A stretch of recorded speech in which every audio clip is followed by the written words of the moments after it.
from the phone calls, they thought that he was going to be emotionally unstable, so they removed him from the project. So he gets removed from the project, and he says, well, I'm telling my friends. So he goes to tell his friends, like, this is what I was doing. I was working on these fucking UFOs. They have actual UFO. That's the one. That thing on the desk right there, that's the recreation of what he called the sport model that they worked on that has this flying saucer that's behind the antlers.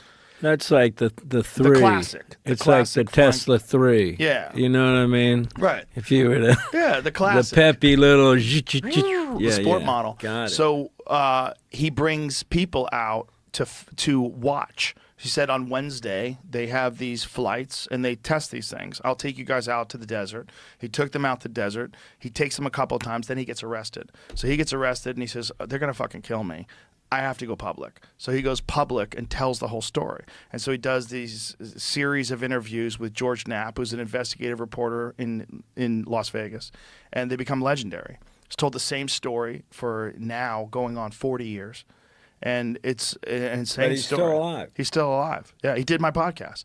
So he did the podcast, and I don't know what to think. I don't know if he's telling the truth or not. It's hard to know. But he's told the same goddamn story for all these years, and he's obviously a brilliant guy. Yeah. When you talk to him, he's obviously very literate in science, really understands what he's saying. And many of the things that he said from that particular interview have been corroborated by other people, including his knowledge of Los Alamos Labs. They tried to say he never worked there, but they found him on the employee roster, and he knows the building. He took people into the building. He took George Knapp in there. He knew the security guards. He knew where to go, showing everybody around the place. And Wow.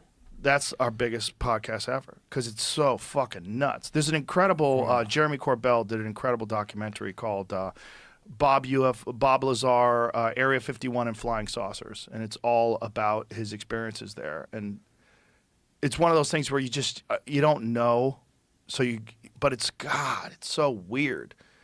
It's like if this guy's telling the same goddamn story, and then they have all these videos of these things. That the Go Fast video and the FLIR video that the government's released that were covered in the New York Times. And these crafts are exhibiting the same sort of behavior that he was explaining in 1989. Yeah. Particularly, and they fly like this, but then when they want to go fast, they rotate sideways and point whatever this gravity propulsion, whatever this thing is, this generator, and they shoot this way, and take off. And there's videos of these things doing this. Wow. 40 years later. Unbelievable. Yeah. So that's the biggest video. So that video on YouTube got 60 million views, and then on all the other platforms, who knows how many. And all the clips, it's probably hundreds of millions. Yeah. Bizarre. But it's one of those things where you don't want to think too much about it because it might be bullshit.